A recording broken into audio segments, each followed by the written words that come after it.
I'm Alan Kusuja on the BBC World Service, and this is BBC OS Conversations in Nigeria. Joining you from the commercial capital that is Lagos, and I'm here because there's so much to talk about ahead of the upcoming elections. Nigeria is Africa's largest economy. It has the biggest population and produces the most oil on the continent. But there are many challenges for a new president to overcome. And this is also a young country, right? Even though the four leading candidates are all over 60, the average age in Nigeria is around 18. So, the voice of young people really counts. And to discuss some of the issues facing voters, we brought together around 20 really smart young people. These are our future leaders. And we had a fascinating and lively conversation about life in Nigeria. And that's why we're going to do things a bit differently today. We're going to play you that conversation uninterrupted. I want you to think about Nigeria. We're going to sing a song. If you're happy and you know, clap your hands. If you're happy and you know, clap your hands. I'm not happy. What did you just say? Nah, not happy, sorry. How dare you? I'm going to start with you over there. What's wrong? My name is Alezi. I'm a business owner. I am a fashion entrepreneur. I'm not happy with the state of things because I see a country that could be so much better than it is now and has not even reached the cusp, not even close to what it should look like. You know, when I look at the state of the economy and when I look at the country, to be honest, the fact that we're even operational, I find it amazing. I find it surprising, you know, because of how bad things are, how much money we owe, how much corruption there is. A lesser country or a country that is not as strong as us probably would not be able to function. My name is Stella Bangura. I am a TV presenter and entrepreneur. I'm actually from Sierra Leone. And I think because of the fact that, you know, this is West Africa, there's so much hinging on Nigeria's election, and being able to go through that process peacefully and fairly is so important to the region, because there's a lot of concerns, especially the fact that we see a lot of coups going on around Africa, and that fear, if it doesn't turn out in the favor of the people, there is a possibility that there could be some crisis, there could be some, you know, instances where the military could take over. Those are possibilities, and this has like huge untold impact on, you know, the region in itself. And I've been here for a while, and I can see so many things not going on right, and it's a shame because we all look up to Nigeria. This is supposed to be the big brother of Africa. You have a Nigerian, a Sierra Leonean, and they seem to be reading off the same script about whether or not they're happy.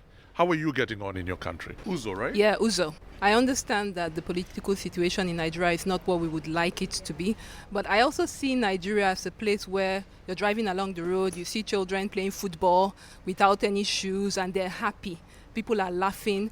You know, we have our culture, we have our traditions, we have our grandparents, our parents, and there's a family unit that works. So I wouldn't describe Nigeria as just a failed country. You're a teacher. I head a section of a school, a primary school. You have teachers in your care. Are they happy teachers? The pay is never what it should be. But I would say that Nigeria, you come to work and you'll see people going to other people's tables and they're gisting and they're laughing. So it's not just about what is happening around us. It's understandable to see people complain bitterly about Nigeria and the hardship that they face and the struggles that they have to deal with on a regular basis. My name is Augustus, by the way. I'm a broadcaster. I don't know how we do it, but somehow we just find happiness in the most ridiculous things. It's sort of like a reflex to handle our troubles. My name is Akiomi John, but AJ is better. Yes, we find joy in the misery and all that, but we all know it's not fun. I feel like for the years that we've been in existence, from independence to where we are today, there's a lot that we need to do better.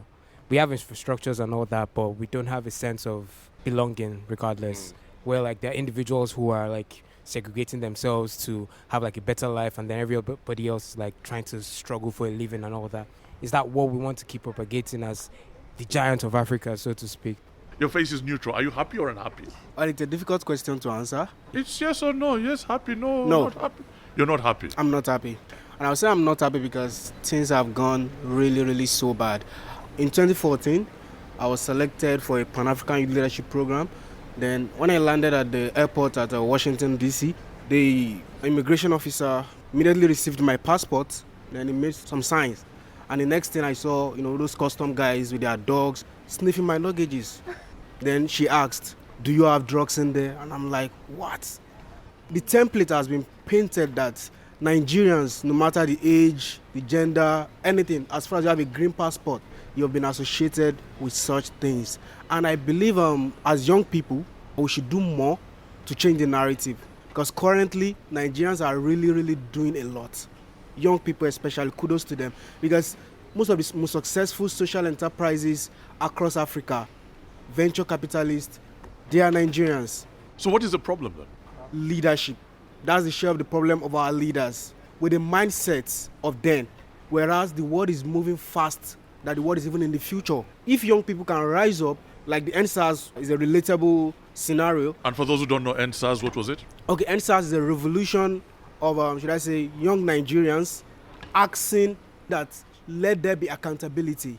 Because this particular division of the police force had been accused of brutalizing civilians. Yes. For me personally, it's not an accusation that I've happened to you? experienced. Yes. What happened?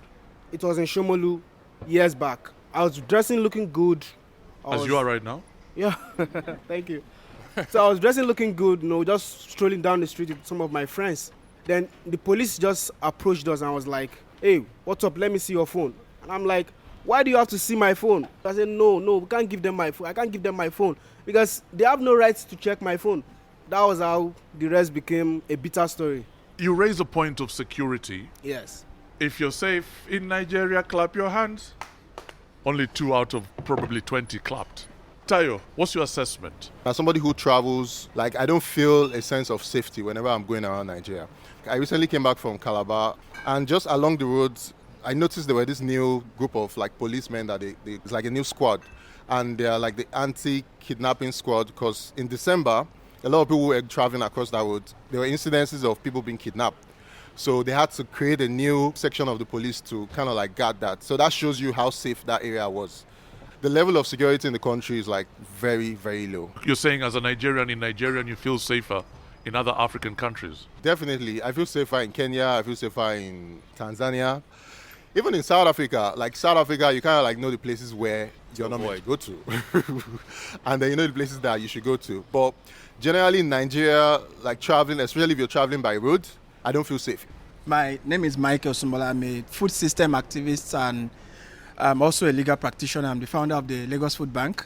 It is obvious that the federal government cannot unilaterally provide security for everyone, but they won't recognize this and we keep politicizing it. You think there is need for change? Of course. But you talked about a food bank. Yeah. You've been around for 7 years. Yes. Today's our anniversary though. Oh, congratulations.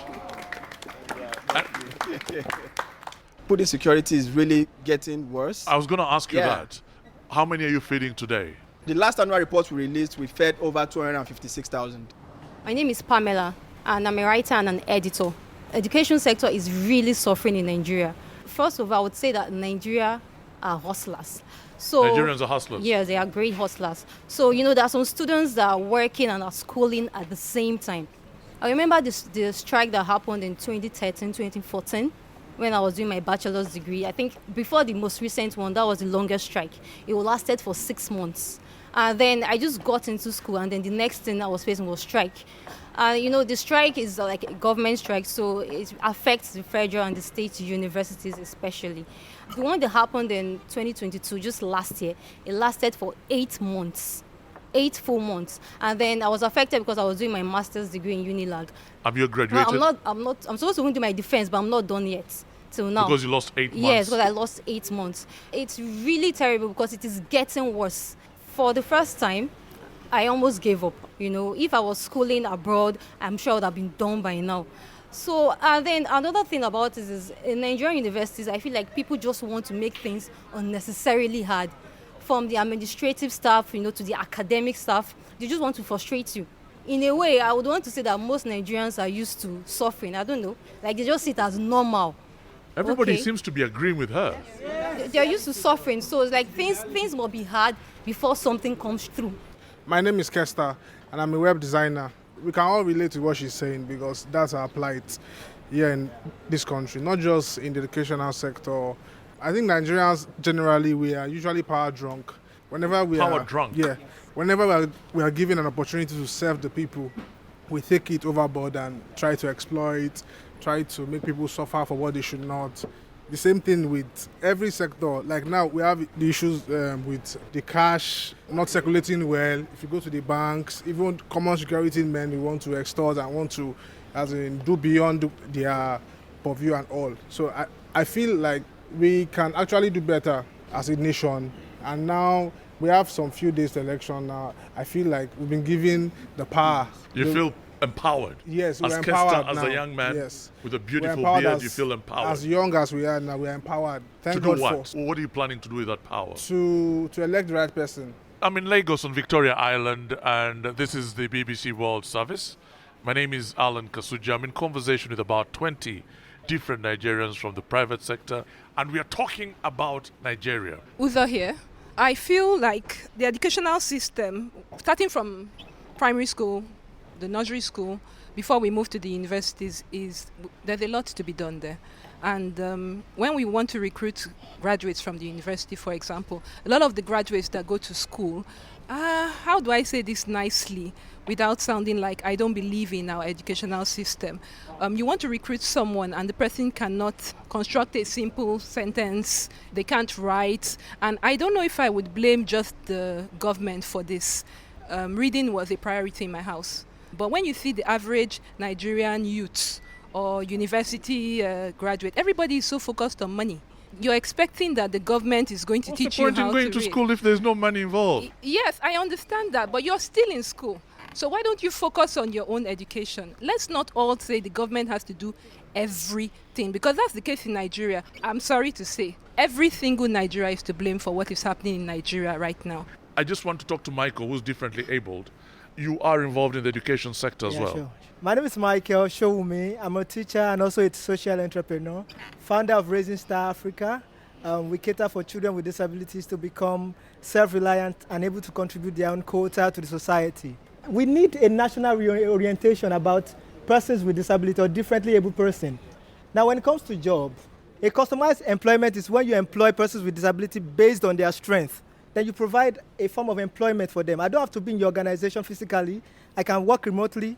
So we don't have this in Nigeria. That is on the part of the government. On the part of the people, it's all about stigmatization, marginalization for persons with disability, and talk about transportation. So for a person with disability, we are like on our own. No empathy. Talking about election, how do we vote? Have anybody put that into consideration? So in your mind, you're not heard, you're not seen? At all. One thing we do in our organization is skill empowerment. Because normally a person with disability have this mindset of being a beggar. After secondary school, they don't go to university because there is no educational policy that favor person with disability. So they go back to their begging. What are the government looking about this? There's a big disconnect between governance and the people. The people do not understand how the actions of those who they have elected, those who are in power, is impacting their inability, for example, to access basic education or basic amenities like for people living with disability. I think the reason why there was so much momentum with the NSAS movement was because each and everyone in Nigeria has a relatable experience with police brutality. But how have people been able to relate bad roads to governance, underfunding in education? And so long as people do not understand it, it's just going to be everyday conversation. Oh, there's corruption in Nigeria. Oh, this person is stealing this person is stealing that. Are we going to blame the government for the fact that even when we have the opportunity to create like our own organizations and our own buildings, we don't put wheelchair ramps? State government has serious policies in place for people with disabilities. Is it enforced? No. My name is Kolade Mohamed Aonero. I'm into private security and strategic services. One thing that we all live out here is that in this country, we have always failed at implementing our laws. Nigeria has beautiful laws, but the problem is implementation and enforcement. And that is why I say for us to take back this country into where we think it should be. My name is Kenny Wankor, and I'm a real estate professional. I moved to Nigeria within the last year. And one thing I've learned is that we don't have the best people are either actively trying to figure out how they can get out of the country or trying to get into the private sector. And we complain about the way the government is operating. But I think there's too many people who think they have better ideas who are not trying to get into government. And if you tell them you're getting into the government, they look at you like you have an agenda. Yeah, hi everybody. My name is Unzube. I'm a writer and a digital publisher. One of the factors we need to consider in Nigeria is what are we doing? We are the people who run this country. There's a financial problem in Nigeria right now. The Naira note was changed, and so we had to suffer through a change in the notes. And our own people are charging exorbitant amounts. Sometimes 30%, 20%. Yes. Bus drivers, price of petrol goes up, it never comes down. Let's leave the government. We are the problems. The lady next to you is a TV presenter. Augustus here is a radio person. You are in real estate. Kester, you're a hustler, and I can see it on your face. Well, you're a web designer. What about Emmanuel? You're a blogger. Tayo has traveled the world. We have a security guy who looks like he'd protect you from anything. So you guys all are successful in your own right. So what is it about Nigeria that despite the dysfunctionality that all of you talk about, you still have all these successful people? Resilience. At the end of the day, you have to do what you have to do. You cannot say because the government is not working that I won't work and I'm going to starve and my children or my parents. So I think because of the hardship and the suffering, it's built a certain level of resilience, which is also what I admire about Nigerians, right? Because wherever we go, we're super successful. Nigerians are the highest graduating students in the US, period. Nigerians are the highest amount of minority group in medicine. There are Nigerians in Canada right now that are in government. You know what I mean? So this community and the kind of environment we've grown up in, and because of the amount of suffering, just makes you want to work hard and has also built a certain level of resilience. Maybe the question we all should be asking, and this is not just only for Nigerians, I guess just generally for Africans, are we really, really interested in embracing change? Let's just imagine here, the one who seemed to be fit for purpose for the job do win. It's not going to take only him alone. It's going to take each and every person to make it work. We are all very comfortable and we are all benefiting from the bad system. For example, yes, we all are. We are. For example, you break the traffic law and you get caught by the police. You bribe the police. That is enabling a broken system. So when you do have someone who actually do come with change and want to enforce the change, you and I will resist that change. So what do we understand by change? And do we really want that change? I think most people here are below 40. So if you look at globally, so if you go from 1983 till today, if you look at the countries that have went from zero to hero, so to speak, you'll find that they have a someone that might end up at a human rights tribunal as their leader. If you show me a country that was nothing in 1983 and is a country you would aspire to be in today, you find that they have a leader or a group of leader or a regime that was extremely rough, extremely tough on the people, and quite frankly did things that you wouldn't enjoy. So you're basically saying Nigeria has to sacrifice in order to change? Oh, you have to. Like, if you were doing bad in life and you wanted to change your life around, you would have to literally deny yourself a bunch of things you'd rather be doing. Like losing weight right now. Yeah, you know what I'm saying? Like a bunch of things that make you happy or you'd rather be doing, you have to forego those things. That's called discipline. Discipline is just being a tyrant to yourself.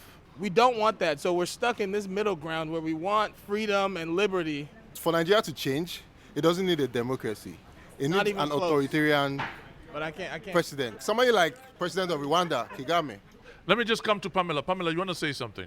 Personally, I'm not sure if democracy is really the kind of government that would function in Nigeria. There's no continuity, if you ask me. Some of the very good countries out there, the developed countries, you see rulers that rule for like 10 years, for like 15 years, actually have good intentions. And they actually effect change. You can see it in the long run. What you're saying is you need a continuous government. Yes. To rule for how long? 15, 20 years, thereabouts. This time the question is specific to the fact that there are 18 candidates in this election. Only one of them is a woman. Why don't we have more women participating? To be honest, it's cultural. And the way women are, should I say, perceived and have been perceived over time. For example, the way I grew up is very different from how men grew up, right? Parents are more concentrated on raising a good wife and raising a good mother for society than they are about raising good sons/good leaders. I'll push back on that a little bit and say the leader of the WTO, amongst other amazing Nigerian women, are doing epic things around the world. Agreed. So that point I don't know whether it's a real one. I can see that, and she has done all she can to break the glass ceilings and And she's not the only XYZ. one. There are many other No, Nigerian there are many. women. No, I agree, but at the same time, I don't think that it's impossible for me to come and say that I want to become the next presidential candidate. But then, what's important is, do other people think so? Right? I think I'd heard something about when Hillary Clinton was running for presidency, and they're like, oh, women are just like super emotional, and one day she just go and press a button and everywhere blows up because she's. I'm like, what? It's not a matter of what I think now. It's also very largely what the society think. Unfortunately, the disparity in income, or should I say, the financial capacity, is very low for women. That's a major problem. And another issue is integrity. Women have more integrity than men. And we are less like, I'm telling you, no, it is true. Women have more integrity than men. A lot of things men will do to gain power, women will not do it. And men have more thick skin than women. Unfortunately, when women come forward for positions like this, that's when they tell you how many men you slept with. They don't do that to the men. And these are the things that actually hinder a lot of women who really want to come forward. Because we are mothers. We don't only think about ourselves, but we think about how does that impact my family. So I do not think it's just in Africa. I think it's everywhere. Like now, the USA, which is supposedly the most powerful country in the world, they just had their first female vice president, like ever. We have really complained about Nigeria, right? If someone is listening around the world somewhere in some corner, why should they come to Nigeria? Tell me something nice about this country. It's Unzube here. Nigeria is a great place. They're whole of amazing and talented people. They are just being exploited negatively, but there are a whole lot of opportunities here in Nigeria to explore. Alezi, my name is Alezi speaking. First of all, we are very rich in culture. Nigerians are almost like a sponge, right? Because we know the African perspective. Because of media, we know the American/UK/European perspective. So I think that we're very well-rounded individuals, right? Nigeria is a great place. I love this place. And whenever I tell people that I don't want to leave, they look at me like I'm crazy, right? But the thing is, I think that a lot of excellence can come from this country. And if this country can be functional as it is right now, then imagine if we were at 10% or 15 or 20% functionality, how great this country would be. It's been a real pleasure talking to you guys. Thank you very much. I'm Alan Kasuja, and you've been listening to BBC OS Conversations in Nigeria. It's a huge country, of course, and more than 200 million people, and the experiences will be massively diverse. So do bear in mind that this was a snapshot of opinion from a cross-section of, let's face it, successful young people. Just to mention, you can usually catch me on Africa Daily Podcast, and I'll be bringing you a series of episodes from Nigeria ahead of the election. Do download them wherever you get your podcasts. From Lagos, thanks for your time.